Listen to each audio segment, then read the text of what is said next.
Hello, my name is Alan Scott. I'm a professor of physics at the University of Wisconsin-Stout, Wisconsin's Polytechnic University.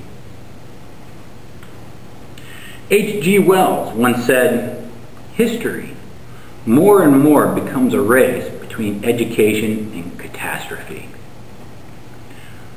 Well-informed and well-reasoned decisions must be made in selecting our leaders this coming election to stave off catastrophe.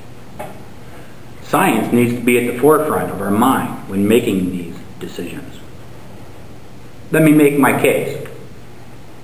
The major issues lying at the doorsteps in urgent need of attention and action include global climate change, renewable energy sources, reducing our addiction to the limited supply of fossil fuels, the use of nuclear power, the disposal of nuclear waste, environmental monitoring and stewardship, safe and sustainable production of food, clean water, clean air, healthcare, and safe prescription drugs, and the list goes on.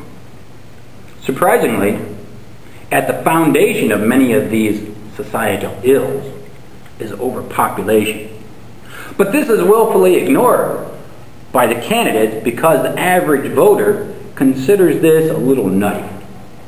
Subsequently, catastrophe is edging out education on this issue. Now, I haven't even mentioned global economic competitiveness. Most economists insist that funding basic scientific and technological research is one of the few ways America can stem the tide of jobs moving overseas.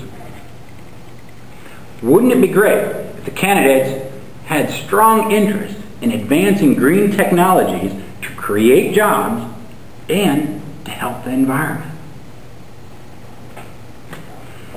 It is well documented that the current administration has suppressed scientific evidence that impedes its political agenda. Over 150 FDA scientists have been asked for non-scientific reasons to inappropriately exclude or alter technical information. 4 years ago, John Kerry and George Bush both declared their #1 priority was to reduce nuclear proliferation and reduce the specter of terrorists obtaining weapons of mass destruction. President Bush has repeatedly undermined the Nuclear Non-Proliferation Treaty by, #1, threatening a preemptive first nuclear strike against a non-nuclear country, and #2, by signing a special nuclear trade deal with India. The current administration's energy policy does little to advance green technology. This policy was determined behind closed doors with representatives of the petroleum industry.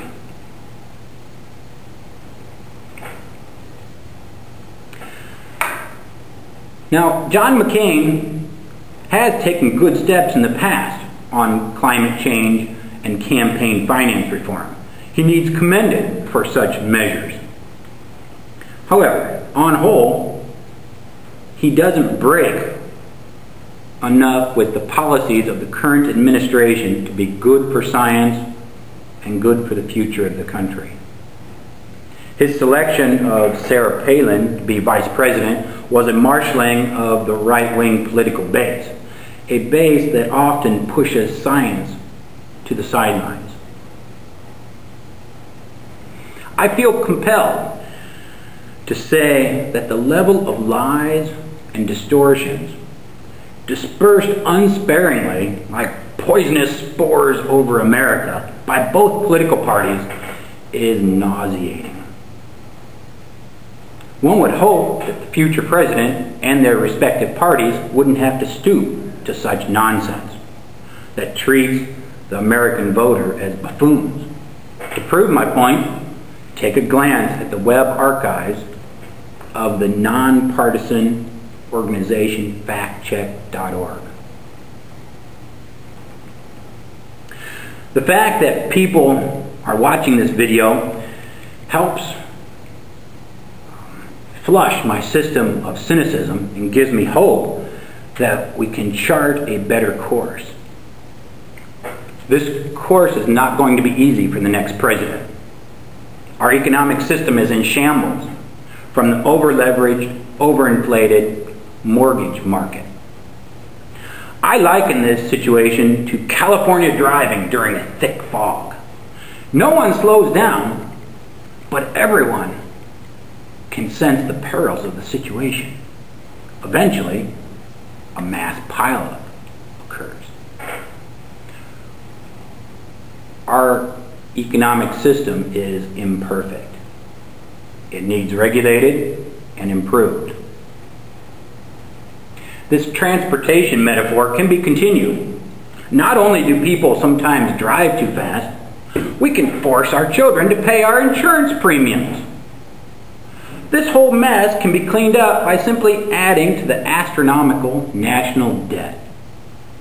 This, no less, is an institutionalized pyramid scheme supported on the backs of our children. I hereby declare my support for science. But at the same time, I recognize the need for strong fiscal responsibility. If this means budget cuts and increased taxes, then so be it. I've looked carefully at the presidential candidate's stance on issues, ignored the misinformation released by both campaigns, and have come to the conclusion that Obama would be a better choice. My name is Alan Scott. I'm a scientist, and I'm voting for Barack Obama.